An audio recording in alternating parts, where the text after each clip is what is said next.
BSF কে আরো উস্কানি দিচ্ছেন এবং জাস্টিফিকেশন দিচ্ছেন যে তোমরা যেটা করতেছো আমরা মনে করি যে দ্যাট ইজ নট রং। সীমান্ত হত্যা নিয়ে আজকে আমাদের স্বরাষ্ট্রমন্ত্রী সালাউদ্দিন আহমেদ তিনি বলেছেন যে সীমান্ত হত্যা তিনি একটা ডেফিনেশন দেওয়ার চেষ্টা করেছেন যে সব হত্যাকেই আসলে সীমান্ত হত্যা বলা যাবে না।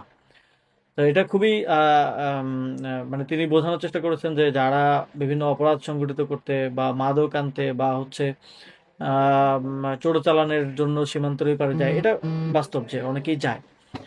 আহ, সেটাকে সীমান্ত হত্যা বলা যাবে না, তাহলে সেটাকে আসলে কি বলা হবে এখন?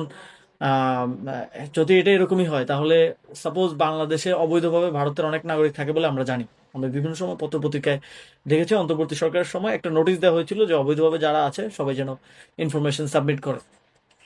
তো তাহলে তাদেরকে কি বাংলাদেশে ভেতরে গুলি করে হত্যা করা জায়েজ?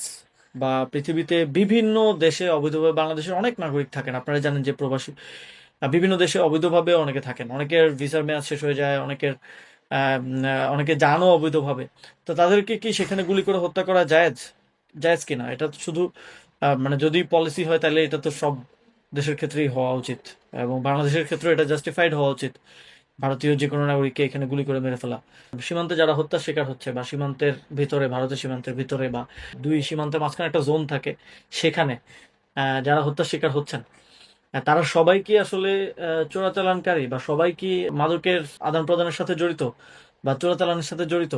এটা কিভাবে সরকার আসলে নিশ্চিত করবে যে কোনটা? তো এই বিষয়টা নিয়ে আমার মনে হয় আরো স্পষ্টতা প্রয়োজন। এটা একটা দায়সারা বক্তব্য বলে আমরা মনে করছি যে সীমান্ত হত্যার বিষয়টাকে তিনি রংলি অ্যাড্রেস করছেন। তিনি বরং ন্যাশনালি এই বক্তব্যের মাধ্যমে, ন্যাশনালি ইন্টারন্যাশনালি এই বক্তব্য তো অবশ্যই ভারতেও বিভিন্ন মিডিয়া কভার করেছে করেছে আমি দেখেছি। ন্যাশনালি ইন্টারন্যাশনালি বাংলাদেশের নাগরিকরা যে কিলেবল, বাংলাদেশের নাগরিকদের যে নাগরিক মর্যাদা নাই, এইটাকে স্টাবলিশ করছে। এবং এইটা এই বক্তব্যের মাধ্যমে তিনি বিএসএফ কে আরো উস্কানি দিচ্ছেন এবং জাস্টিফিকেশন দিচ্ছেন যে তোমরা যেটা করতেছো আমরা মনে করি যে দ্যাট ইজ নট রং, মানে হললি আমরা এটাকে রং মনে করি না। এই মেসেজটা দেওয়ার মাধ্যমে কিন্তু আপনি সীমান্তে বাংলাদেশের জনগণকে আরো বেশি ভালনারেবল করে তুলছেন এবং বাংলাদেশের যে নাগরিকদের যে নাগরিক মর্যাদা সেটাকে অনেক ছোট করা হচ্ছে। তা আমরা মনে করি সীমান্তে কোনো নাগরিককেই আহ, ভারতের সীমান্ত রক্ষাকারী বাহিনী গুলি করে হত্যা করতে পারে না।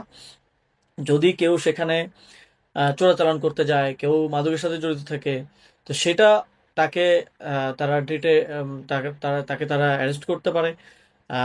বাংলাদেশের বন্দি বিনিময় চুক্তি আছে, বাংলাদেশের সীমান্তে সাদা পতাকা বৈঠক নিয়মিত হয়, বিএসএফ এর সাথে বিজেপির যোগাযোগ আছে।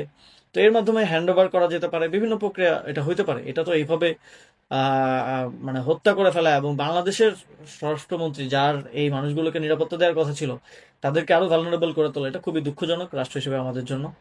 তো আশা করি সরকার এখানে মেরুদণ্ডটা সোজা করে সিদ্ধান্তটা গ্রহণ করবে। থিন অ্যান্ড ক্রাঞ্চি বিস ক্লাব ফিট বিস্কিট, যখন তখন ইটিং, যেখানে সেখানে ফিট ইন।